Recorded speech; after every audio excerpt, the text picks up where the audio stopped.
Hey guys, this is vlog 3 part 2.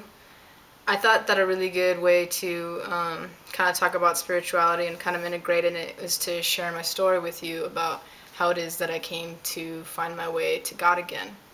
Because I wasn't always a strong believer and I did have my doubts in faith. But before I start reading to you word to word my testimony, I'll just give you a brief summary. I was actually born during the Whittier earthquake when my mom was in jail, and I got moved around a lot. I lived with a woman that worked with the prison system or jail system for new mothers, and then I got moved to Merced to live with my grandmother, and then after that I was permanently relocated with my aunt and uncle, who later adopted me, which was cool. So I'm going to start off with this. From the age of 4 to 5, I attended a private Baptist school. I had many older friends and was a bully of the sorts. Looking back on this now is comical to me. I imagine that I might have resembled a young Napoleon Bonaparte trying to take down the giants of the playground. After school, I would pace back and forth in my grandmother's kitchen and preach to her the scriptures of the Bible. I was content, but I had failed to develop unhealthy attachments and behaviors due to my infancy thus far. Embedded within me was a wildness of rage that nearly got me kicked out of school.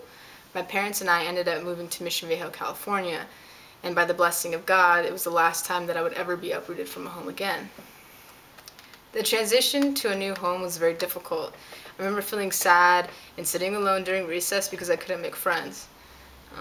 Not even the foreign girl from China would interact with me. This feeling of sadness and loneliness would follow me all the way into my teens, but not from the lack of friends. Rather from the tumultuous guilt that ate at me for being an abomination to the world. I liked girls. I had been aware of it since the age of 4, but I was positive by the time I left elementary school. During middle school, I was girl crazy. I crushed on a lot of my friends and was jealous of their boyfriends. I hated myself. I hated that I was considered gay, and that no one, especially my family, accepted gays. I also disliked that I wasn't a boy. I wanted to freely behave like a boy, be treated like a boy, be interacted with like a boy, look like a boy. After all, it came most natural to me to observe the older males. I couldn't understand why God would purposely create a person to be gay, and then pronounce that the person was banished to hell. Was God really so cruel? Yet it must be true. After all, in my grandmother's apostolic church, they warned that God was to be feared and obeyed. Perhaps it was true. Perhaps I was destined to just burn in hell. And so I lived with this looming fate in mind. When I got into high school, the only thing that had changed was that I no longer fully believed God had created me. I thought to myself, perhaps I was created by Satan. Perhaps that's why I was destined to spend eternity in hell. Till the age of 17, I kept my secret affection for women under wraps, and did what I was told was appropriate for a girl. I got a boyfriend, wore the occasional feminine clothes. I socialized with girls, talked about female issues unwillingly, and lived incognito. All the while trying very hard to let that lifestyle truly encompass my being. I did my best to find security and identity in the heterosexual presentation. I began to slowly fade away into deep depression, one that would keep my spirit from surfacing again for the next 2.5 years. I practiced self-mutilation, morbid poetry, and thought about death often. I was unmoved by the emotions of others, and I rarely experienced physical pain, even when I had a knife dug a half-inch into my flesh. I would yell out silently in the bathroom, asking God why He made me this way. I would have done anything to be normal, and not imprisoned under the depths of earth. This descent into darkness was further fed by the conflict and misunderstanding that my aunt, now mom, and I had.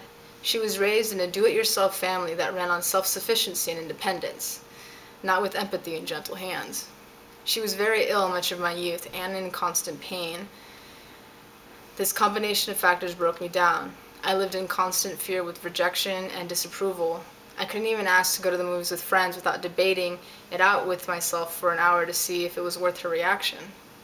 Not only was my social situation a place of insecurity, my home also began to feel unsafe, even with the kind and even-tempered love of my father. My stress led to onset of IBS, or irritable bowel syndrome. I left high school my senior year to finish at home. It was at this time that I had completely turned my back on God and decided that enough was enough. I was going to take control of my own life. This survivalist mentality lasted through college. It carried me out of my depression and back into the world. I was my own hero. I became self-dependent and trusted no one. I came out to my parents and friends by 2005, and from age 17 to 22, many things happened. My IBS had caused full-blown anxiety in my second semester of college, and I developed agoraphobia, living my life inside my house for the next year. By age 19, I had dropped 25 pounds due to my IBS and radical change in eating habits. By age 21, I was able to maintain somewhat of a normal life and had an ego too big to fit through the door. I was getting girls' attention left and right and had somehow even managed to balance 3 to 4 casual relationships at a time. I thought to myself, this is what I've always wanted, and yet I still had a massive hole inside that all the girls in the world could not fill. After my stint with pride, I decided that it would be my year goal to rid myself of it. Pride was a small high with a large price that always had derailing results.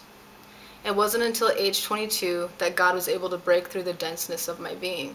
I had been heartbroken by a girl that I'd put on a pedestal and idolized longingly. It had finally resonated that I needed to let go of my troll and give my life up to a higher power. I was coming back to God and learning that it wasn't He who had forsaken me. It was the teachings of men. Teachings they believed were true due to the scriptures that they had taken out of context and whose root words had lost their true meaning. I invited God back into my life, and by July 2010, I was baptized. It was the purest and most whole I have ever felt. My life is now by no means butterflies and rainbows, but I am very happy with the blessings I have. I have a supportive girlfriend, I've graduated from Paul Mitchell, and I've got so much love from people that God had put in my life. Indeed, life obstacles have not gotten smaller, but they have definitely become a lot less daunting knowing that God is guiding me all the way through. My name is Shawnee, and this is my testimony.